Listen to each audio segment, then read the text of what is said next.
Good evening, everybody. This is Robin with another edition of Horror Pop After Midnight. And my guest tonight is writer, director, producer, Patrick Rhea. How's it going, Patrick? Good. How you doing, sir? Pretty good. I just got done talking with your partner, Jake, over at the Whorehound Film Festival, where he talked about your film, They Wait in the Dark, which was very good. I loved it. The cast was great. The thing I liked about of the movie was how you established the music and cinematography together to play it out. I felt like it was like its own character in the film while you were playing it out. Yeah, I mean, we definitely wanted to establish a tone for the movie. I've worked with that particular cinematographer on a lot of my feature films, most of them, and Ben Benefield did the score. And I think it does a really good job of not being. There's not so much score that it's overwhelming. So it definitely, they complement each other. So I think it was a very good, combination of visual and score. And, I'm just really happy with how it turned out. I did too. How'd you come up with They Wait in the Dark? The story or the title? How'd you come up with the title and what led into the story? I always try to pick a title that hasn't been used before. So I know that, Wait in the Dark has been used and They Wait has been used. So I always go on IMDb and I'm like, okay, has this title been used before? Because, we had just had The Invitation come out, and there's already been a movie called The Invitation. So it's it gets confusing. So I wanted something fresh. And, I kind of wanted it to be vague and kind of haunting because I think the movie holds its cards to its chest till the last 20 minutes of the movie. Oh, it does. Yeah, and so I kind of wanted the title to also be very mysterious, and I wanted it to almost be like a kind of a longer title, something that's a little bit more eloquent, and so that was the title I chose, and and the title I was writing the script before I came up with the full title, so I was already in the writing process at that point. Yeah, that's pretty good. It's about a mother and her adopted son running away from her, abusive relationship. And I know it was filmed in Kansas, right? We filmed 2 or 3 days in Kansas City, and then the rest of it was all in around Topeka, Kansas. Okay, yeah, and the thing I liked about it is how you brought that whole, abusive thing is today and back in the day in those small towns, there was a lot of abusive going around with kids and adults, and everybody knew about it, but no one never said anything. I like how you brought that tone into to make into a horror paranormal type of feature. Yeah. I wanted to do a ghost story initially. So Megan Flynn, who produced the movie, and she actually plays Sarah's mom in the movie. Yeah, Amy. So I said, I want to do a ghost story, and she wanted to make a movie, and I was like, let's do something that we can, easily control, that's affordable, and we can shoot during COVID. So that was kind of the thing was, we wanted to have a small crew, only a couple locations that we could control. And for me, ghost stories everything's been done up to this point. Yeah. Right? So I wanted to do something a little different, and I always am kind of when you watch a ghost story, you're always like, well, why don't they just leave the house? I was just watching Amityville 3D, which I kind of love. It's cheesy, but I kind of love. And there's several moments in there where I'm like, why doesn't he just leave? Why don't they just leave the house? So I wanted the main character to feel like she was pinned between being stuck in this house in the middle of nowhere, and she can't leave because she's got her ex-girlfriend trying to track her down, so there's two threats. Yeah. Simultaneously, which I thought made the movie more interesting. So I thought so too, because the paranormal ghost you had was creepy as hell, and the actress who played it, man, she played it. You can tell she did it from her heart and soul, and I bet it took a lot of long and grueling hours to put on the contacts, the makeup, and everything to really do that. Yeah, Jake probably talked to you about that, but it took a long time. It took a long time. But we made the whole movie, we shot the whole movie in 12 days, which I don't recommend doing it that way, but I've done it now 3 times that way. Yeah. I I and Lisa was 14 Days, and then I made a movie it came out in 2017. It had Jake Busey and Fiona Dorff. It was called Arbor Demon, which wasn't the original title. Okay. But we shot that whole movie in 12 days as well. So I'm used to these very tight schedules, but I wanted to make it so that because there's less locations, I can really dive into the performances because, there's not as many setups, there's not as many locations, and, the actors have a lot of dialogue they have to get through. But they all came prepared and nailed it, and I was very particular with my casting. I wrote the script for Sarah Maguire, so she was always the person I had in mind for the lead character of Amy. Okay. And so, really, the biggest challenge was finding an actress to play Judith. So when I found Lori Winkle, I've known Lori for a decade, just hadn't worked with her on any project yet. And she occasionally would message me on Facebook and say, "Hey, when are we gonna work together?" And I'm like, "Well, I'm trying to find that right project for us to work on." And it came, and she did a great job in the audition, and I knew right away she was the right pick. And then I found an actress named Paige Maria to play Jenny, and then Patrick McGee to play Adrian. So that was kind of my 4 leads, and everything else was supporting. And so I was able to really just focus on those 4 characters. Yeah, Judith, man. She really freaked me out in that whole movie. I mean, she was like a predator, a badass. She didn't care what she had to do to search for her whole, her girlfriend, and the whole part when she was just stalking, her girlfriend's friend at the diner, and then end up kidnapping her, and you're like, kind of like doing the torture tease to her a little bit, Yeah. and she did good. She did her job, man. She got me so invested in it, dude. Yeah, she's just great to work with, and it's one of those things where I tried to make the Judith character more than just a scary stalker. There's layers to her, and without giving anything away in the story. Yeah. So she's more 3-dimensional than just being like the Terminator or something, Yeah. But she has a really. That first scene with her at the gas station is it's a great introduction to her character. Yeah. And, we had a lot of fun filming. We actually shot that in Leavenworth, Kansas, where the prison is, Leavenworth. Yeah. While we were filming it, cars were starting to pull up and watch us at the pump. So they would line up at the pumps and watch us, which was a little bit of a problem because I had shots aimed at the pump, and I'm like, if the cars keep swapping out, each shot's going to be different. So I finally had to tell them, can you just stick around and be inside your car because you're going to be out of focus?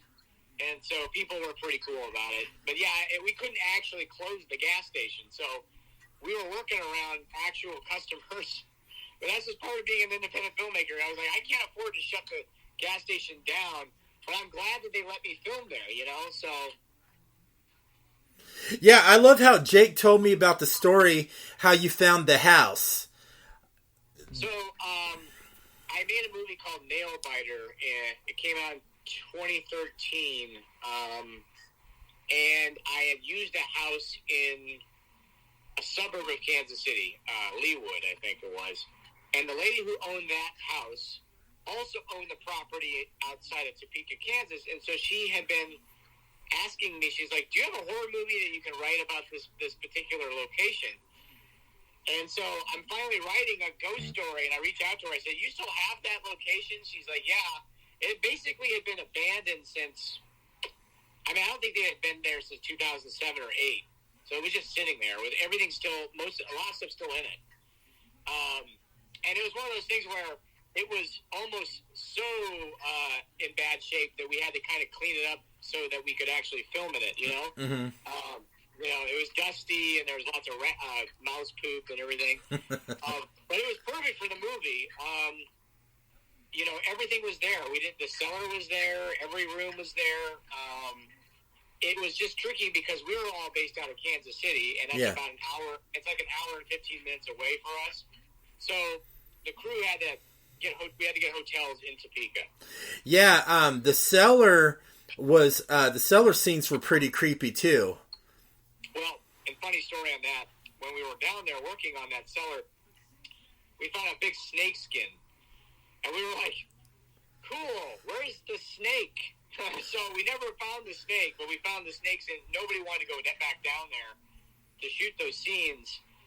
So I ended up I'm hiding behind the air conditioner in every scene. So if next time you watch it, like I'm like hiding behind it, and it was just me, the cameraman, and the assistant cameraman, and the actors, and everybody else stayed upstairs. So we really couldn't fit any more people down there. It was a very tight space.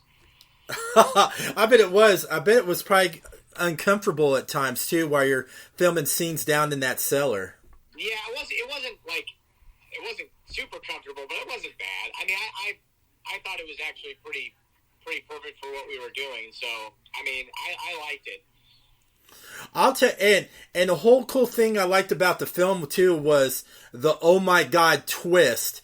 When you did that full twist around, I was like, what the hell just happened? And that was a full 360. That really fooled me pretty good. Without obviously saying what it is, I mean, it was one of those things where it came naturally when I was writing it. That's like where the story felt right, like where it needed to go.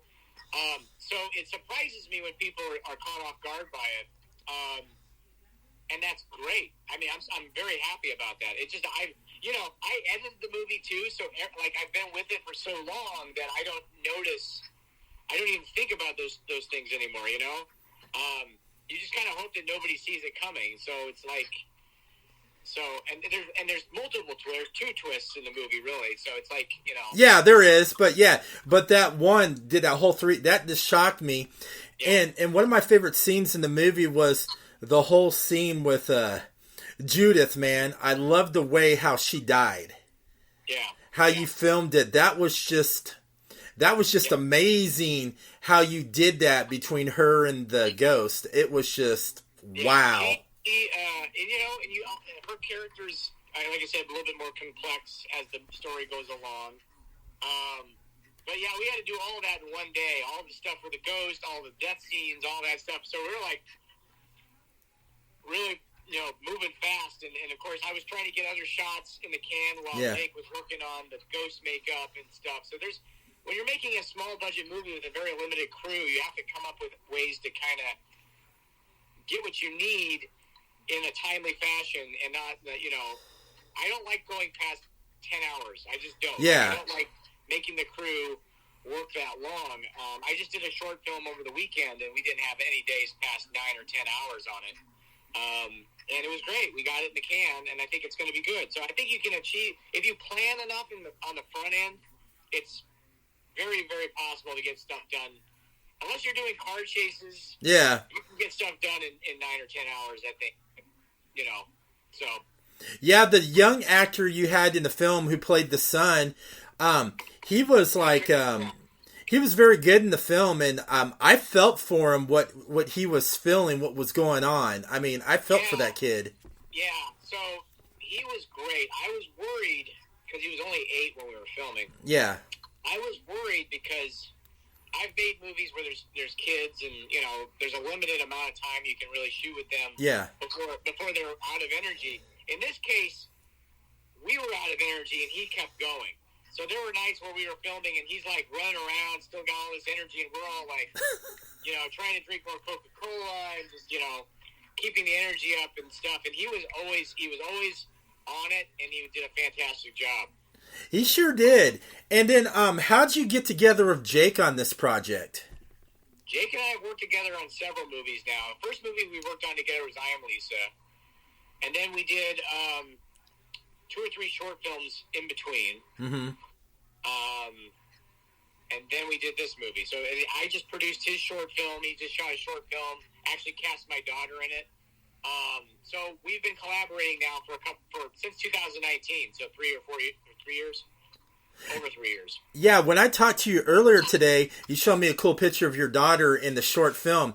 So does your daughter want to become an actress? Is that where she's heading, or? I mean, right now it's been happening by default. She's really good, and so I keep casting her and putting her and stuff. But yeah, no, I think she's fantastic. And there she is in the background here. Say hi. Why are you wearing a mask? I made this creepy mask all by myself. Oh, that's cool. Your daughter make a creepy mask. See, she's an actor. She wants to get in the screen. She's exactly. No, she's great. So she's got the acting bug, and then my 4-year-old, we'll see what happens with her. Oh, who knows? She'll probably follow the footsteps too. Who knows? They may end up, going through the whole, movie industry and end up being in horror. They may end up being my bosses at some point, so we never know. They probably will. It feels like that now. It feels like that now already. So. All right, let's talk about I Am Lisa. I talked a little bit about it with Jake at Whorehound. I've never seen that movie, and I talked to other people about it, and they told me I should watch it. So it premiered at Fright Fest in 2020, which is funny because that was when it was virtual. So we didn't get to have our big premiere. It was all virtual, and I think it was when it premiered at Fright Fest. It was landlocked or whatever. Yeah. There, and then it came out. It was in the Redbox kiosks nationwide, January 1st of 2021. Okay. So it was in all the Redbox kiosks. You could rent it at the CVS or the Walgreens or whatever. Yeah. And then it came out it's on Peacock now, and it's been on Peacock for about a year. Okay. And then I think it's going to be on Screambox here very soon. So it's a werewolf revenge movie. Very female driven, kind of like They Wait in the Dark. Most of the characters are women. Most of the villains are women. And it's very, we shot it 14 days here in Kansas City, and we had a heck of a lot of locations. We had quite a few. We were jumping around multiple locations every day. So it's a miracle we got it all on the can when we did. And we shot in 2019, so it was the summer of 2019, so it was right before the pandemic hit. So, but yeah, it's we're trying to make a sequel right now. We had very little money to make it. We didn't have the money for a full werewolf. So don't go in expecting to see a full werewolf. It's more subtle. And I think if we'd gone full werewolf with it, people would have complained. It was kind of a lose-lose situation. Yeah. I think people kind of got mad that they didn't get a full werewolf, but if they had gotten a full werewolf, they would have been like, well, that looks cheesy. Yeah. And I refuse to do CGI. So, I think that it turned out great, and I think it's done very well, and I would definitely check it out. I think it's done very well for us, and so that's why we're going to do a sequel. Yeah, that's pretty cool. I'll definitely check it out. And I'm like you. I don't like CGI in films at all. I'm like, right. Yeah, I grew up in the 80s watching horror films where there was no CGI. It was just all, imagination. I mean, we might be the same age. I don't know. But, yeah, we are. Yeah, I mean, that's my thing is that my favorite horror movies of all time don't have CGI. And so yeah. I think I had a couple CGI shots in I Am Lisa because I couldn't actually burn a building down, obviously. So I had to shoot I had to use fake fire and stuff. But yeah, I think you'll appreciate it for what we did with the almost non-existent budget for that movie. And then Arbor Demon you should check out with Fiona Dourif and Jake Busey. It's very different from all the rest of the movies. We shot that in South Carolina. I'm definitely gonna check out Arbor Demon. And there's Yeah, I'll send you all the information for it. Okay, cool. That one, Arbor Demon's on Paramount Plus. I got that. I have that. Okay, so Paramount Plus has Arbor Demon, and then Peacock has I Am Lisa. And I think if you get the free version of Peacock, you can watch it. I think I Am Lisa is a fun movie. I think it's definitely, obviously we were limited in what we could do, but we made the most of it. It's pretty good. I was looking at some of your films you made. You made some good ones. There's another one I'm interested in. I haven't seen. It was Conspiracy World. Okay.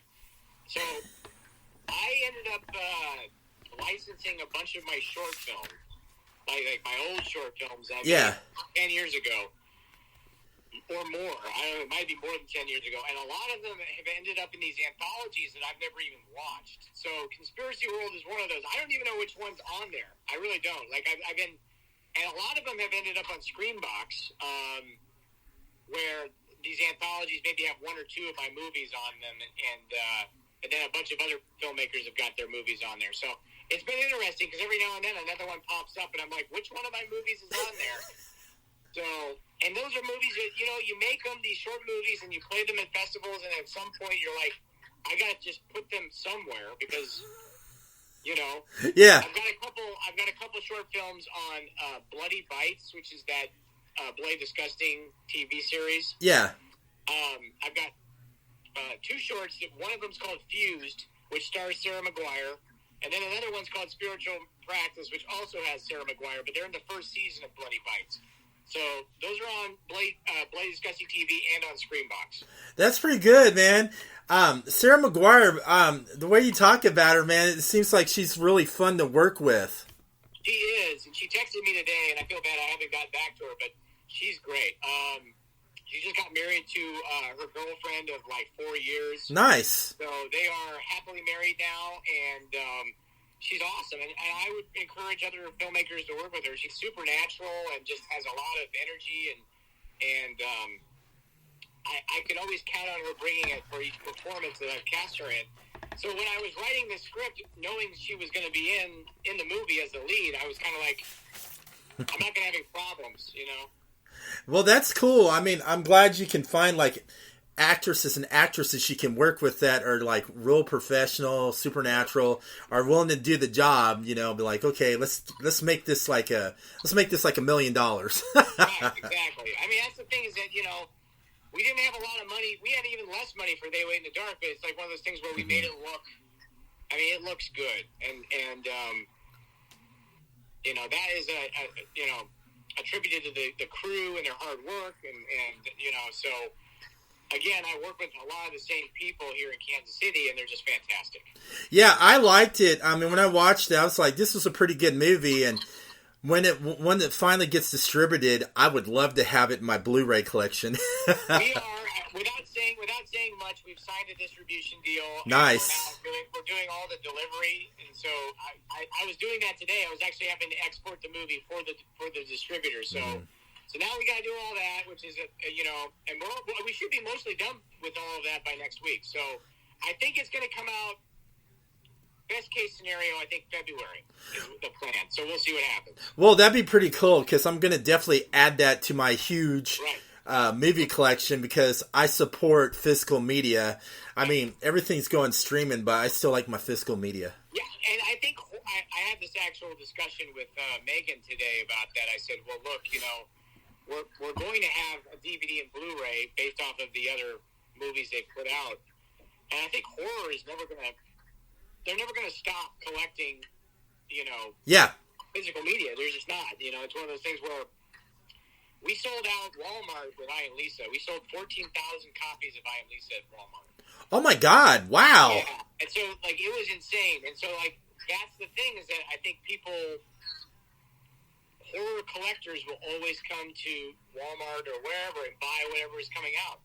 So I think that physical media owes a lot for its to the horror genre for, you know, its existence at this point. So, because everything else, you're right, is like straight to streaming. And if you make a movie for Netflix, go straight to Netflix. I don't think they ever put it out on DVD or Blu-ray anymore. They don't, and that just makes me mad. And that's the same thing with Hulu. But there was one movie I got off on Blu-ray, but I had to get it over in Canada. It was called Boss Level. It was a straight, you know, action, bloody... Mel Gibson's in it, yeah. Yeah, and Frank Grill. And I love that, man. I was like, please let there be a disc, because I know it's streaming. And then I found it. I had to order it from Canada, though. Well, I mean, with Hulu, I'm hoping that they put out Prey. Me too. And I hope they put out the new Hellraiser in physical media. So, we'll see what happens. But yeah, it's interesting. This is an interesting time now because I feel like horror is still going strong. It is. But all the other genres, I think they could probably just stop at this point with physical media because I don't think that people aren't collecting romantic comedies on Blu-ray and DVD. Well, also, horror's still popular. Your action films will always be popular. I mean, people are always buying action films. I mean, everybody loves a great action film besides, horror. Like one of my favorite action stars is Scott Adkins. He's a underrated, martial art actor. Yeah, I've seen him a lot. Yeah, definitely. I know who he is. Yeah. And one of my favorite movies of his I saw was The Accident Man. You need to watch that. That is wild. That sounds interesting. Was he in a movie called Max Cloud? Yes, he was. Okay, yeah. But Yeah. Yeah, and he reminds me of an 80s action star I grew up with, all of his films. I mean, he's just good. I mean, and I don't understand why no one's really found him. He's going to be in the latest John Wick film coming out, though, but... Really? That's great. That's going to get him a lot of attention. Great. Yeah, I mean, I grew up with all those 80s action movies and 90s action movies. I don't think I missed it. In the 90s, I don't think I missed a Jean-Claude Van Damme movie in the theater. Or Steven Seagal. I saw Under Siege in the theater, I will admit. And Under Siege 2. But yeah. That's great. I mean, I just love it. And, and I can't wait to, get your film on disc, Yeah, I mean, I'm hoping to, I don't know what the game plan is. We're just getting everything to them now, and then we'll be able to figure that out. So, but I'm excited about it. Now I'm trying to figure out what I'm going to do next.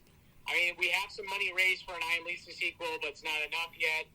And then I've got another movie that I could do really, really inexpensively that's kind of a murder mystery horror movie. So, yeah, I mean, I'm working on several things right now, and so I'm hoping, it's always, raising the money is always the hardest part. Oh, heck yeah, it is, and I respect you independent filmmakers to do that, because some of these films you do make money, some of the actors do come on and not even get paid, but they just do it because they love it. Well, we try to get everybody paid. They're not becoming, rich beyond their yeah. Everybody gets paid, and everybody's happy, everybody has a good time, everybody's well fed. That's the thing I always tell people, on my movies, you will be well fed. And I think that makes everybody happy. Like, working under 12 hours and being well fed, that keeps the crew very, very happy. That's pretty awesome. And I'm going to ask you a question, since you're around Kansas and all that. Is it a lot easier to do films in small areas like Kansas or Nebraska? It's funny, I'm from Nebraska, but I've never made a movie. I've never shot any of my features there. I'm originally from Nebraska. There are definite advantages because you've got a lot of people willing to help. Yeah. You've got a lot of locations that are willing to let you use them because it's all new to them and it's exciting. So I think that makes it maybe, but the tax credits, we don't have the tax credits yet in Missouri. I live on the Missouri side. They're working on it. It's just one of those things that they keep trying to get it going. Uh-huh.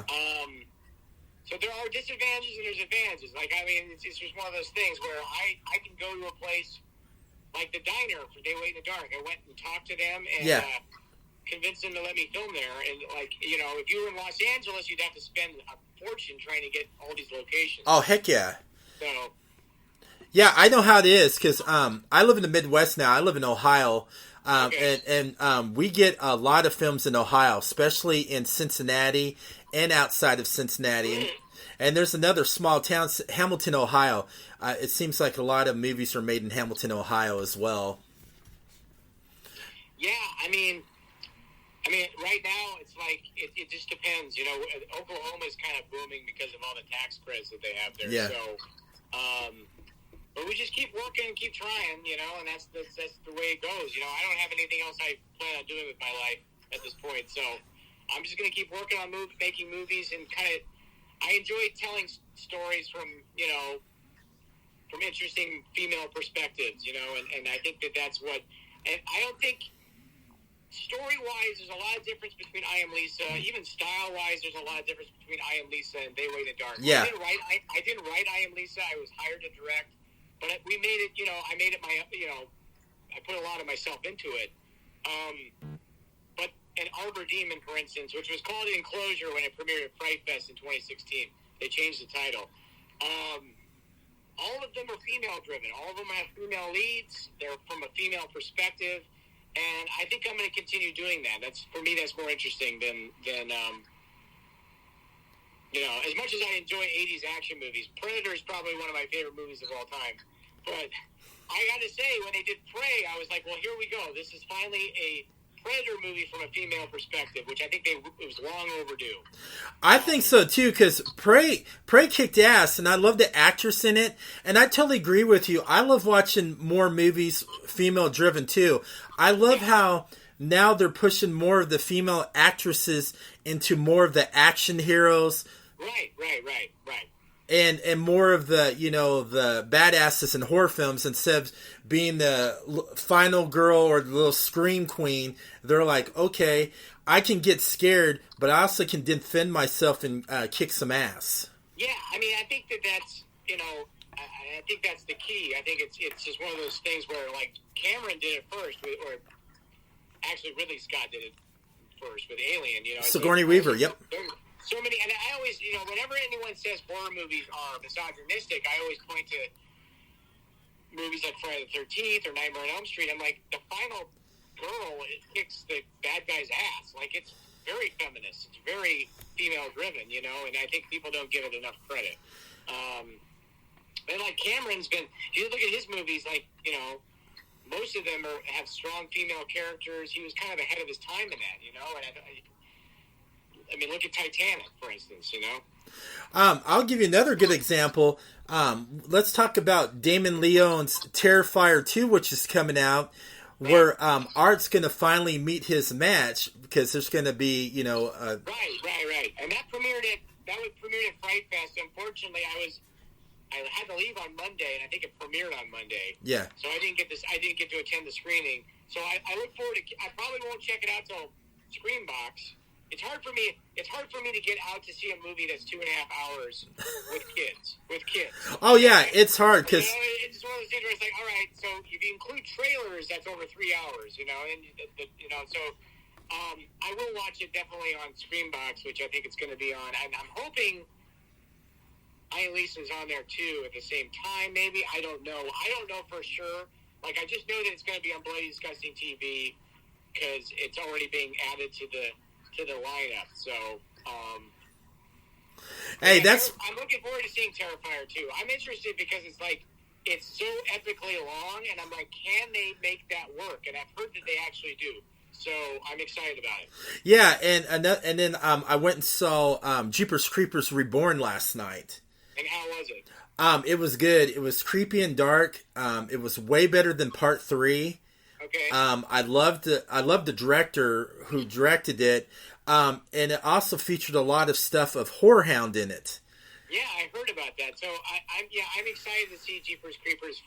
I'm just going to call it Jeepers Creepers 4. But yeah, I went and saw the third one because they did like a 2-night screening or something like that for the third one in 2017 or 2018. I can't remember. And I was a little disappointed, but I've always liked those movies. I especially like the first one. The first one will always be the best. 2 was good, but a lot of people say they like 1 and 2. I like 1 of the 3, but I also loved Part 4. And the cool thing about Part 4, they had a female lead that was also vulnerable, but also kicked ass too. See, and that's why I'm going to go see it. I'm definitely going to see it. I'll see it soon, I hope. Is it going to be on VOD after the couple days in theaters? Or what? Okay. Yeah, it's going to be in theaters for, I think, 3 or 4 days, and then after, I think it's going to go to VOD, so you'll be able to watch it. And then when you see it, you got to let me know what you thought. Okay, yeah. I'll be interested to see what, because they went in a different direction with this one, which I think was probably the only way they could go with it at this point.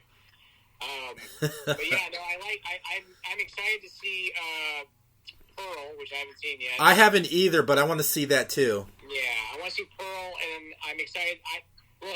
I'm excited for Halloween Ends. Me too. Halloween movies, even the ones that aren't as good, I still like. It's one of those things where I'll always appreciate any Halloween movies. So, all right, I got 2 questions for you. Okay, the first question is, how do you think Halloween Ends is going to end between Laurie and Michael? I don't think they're going to kill her off. I think she's going to kill him, but then I think she's going to move on with her life. I could be wrong. I don't know. I feel like killing her is a mistake, but maybe they will. Maybe they both kill each other. They both kill each other, and it's over. I don't know. I think they're going a little different route with. For what I've been reading about this one, it's a little different from what people are going to expect. Mm-hmm. I'm okay with that because I think giving it a fresh perspective is a good thing, you know. So I have to admit, Halloween 3 is my favorite out of the whole series. I love it. I love it, Scott. It really is. Like, it's always been my favorite, even though it has nothing to do with the other movies. But and in the spirit of Halloween 3, while we were in London for Fright Fest, we took a 2-hour bus to go see Stonehenge. Which, if you've seen Halloween 3, you know, you understand the reference. But yeah, I was. Yeah, I've always liked Halloween 3. I did too, and I loved how it was because it wasn't about Michael Myers. I liked how it was going to go of different characters in the Michael Myers universe. Which I think that it was fun, but yeah, I think it's not just now starting to get the respect it deserves because it's like, well, you go to Target and they have toys of Halloween 3. Did anyone ever think that was going to happen? Like 40 years later, you know? Yeah. So it's pretty amazing. All right, and the final question is, do you think Jaws is a horror film? I think it's a perfect movie. I've had this discussion with people where I think Jaws is an absolutely perfect movie. I think it is a horror movie. I'm gonna say yes. I do too, definitely. And when I was a kid, when I watched it, since I lived in California, I was afraid to go in the beach water for a while. You know, we could talk about the Jaws series for another hour. Jaws for me was such a. I had the game that you could buy that came out in the 70s. I was born in 1980, so okay. But the game had that it was the shark and he opened up its jaws. Yeah, it had the hook, and you pulled it. I had that too. I had that game. Yeah. Yeah, because I was born in the 70s, and I had that. I had that when I was a kid. I had that and a lot of Star Wars stuff. Yeah, I actually had that. I had an exact poster behind you at one point. Oh, the Star Wars. Yeah, I have all those posters. That's pretty. And I have all the Indiana Jones posters and stuff. But yeah, no, I mean, I think Jaws is definitely a horror movie. I think it has adventure qualities to adventure elements to it. But I definitely think if it scares you, it's a horror movie. I think, in my opinion, whether the director thinks it's a horror movie or not, but it's kind of hard. That was a hard one to argue that it's not. You know, you could. There's so many elements to it and tropes that have been recreated in other horror movies, so it's kind of hard to like. The movie Piranha is a horror movie. Yeah. And the movie Piranha basically borrows every single story element from Jaws and puts it in their movie. You know. I'm hoping to see some of your films on Joe Bob Briggs' Last Drive-In Theater someday. Yeah, you know what? That would be amazing. I would love that. I watch every episode of Joe Bob. Me too. You know why you watch Joe Bob? You know why you watch it? You know why we both watch it? Because we're sick in the head. Well, and it was on TNT when I was in high school. Like, when I was in high school, he was doing the TNT... he did Monster Vision. Right. When I was growing up, he started off on the movie channel, Drive-In Theater, on the movie channel. Right. So yeah, he interviewed me one time. Okay. It was at a film festival, and I think it was called, what was the name of the festival? Dark Carnival. Okay. Film festival. And it was in Indiana, and he brought me on the stage and did Q&A with me, and I was just like, this is the greatest moment of my life. But, yeah, he was really cool. So, and tall. Like, guy's super tall. Yeah, he's the same height of me. I'll send you a picture of me and him. We're standing, like, head to head. Yeah. He was great. So, where can everybody find you on social media to see what you're doing next in your upcoming film projects? I think I'm under Patrick. Hold on, I gotta see what I'm on Instagram under Patrick Ray. I think Patrick M. Ray, REA. Okay. And then I'm under. I mean, you can find me on Facebook, Patrick Ray. I'm also on Twitter. So just look up Patrick. Actually, for Facebook is patrick.ray.7, but I think if you just type in my name, it should come up. So I'm on Instagram, Twitter, and Facebook. Those are the three that I'm on. And I'm not on Twitter as much. I'm on Instagram and Facebook every day. So that's good. Thank you so much for coming on your busy time to have this fun conversation with me because it was fun. Great. Jake was fun too. I mean. Jake, it's funny. Jake and I should. People try to keep us away from each other when we're filming because he and I get talking, and then it ends up being an hour about us. We're like talking about the movie Life Force, Tony Hooper's Life Force, for like an hour. And people are like, "We have like 10 more shots we need to get, so you guys need to focus." I'm like, "All right, we'll stop talking about Life Force." Everybody else, thank you for listening to Horror Pop After Midnight. Subscribe to my YouTube channel, a Horror Pop After Midnight podcast. Hit the like button on Facebook at Horror Pop After Midnight. I'm also on Twitter at Pop After, Instagram at Horror Pop After Midnight, and also you can listen to my recent episodes of Horror Pop After Midnight on Spotify, iHeartRadio, Apple Podcasts, and all those great platforms out there.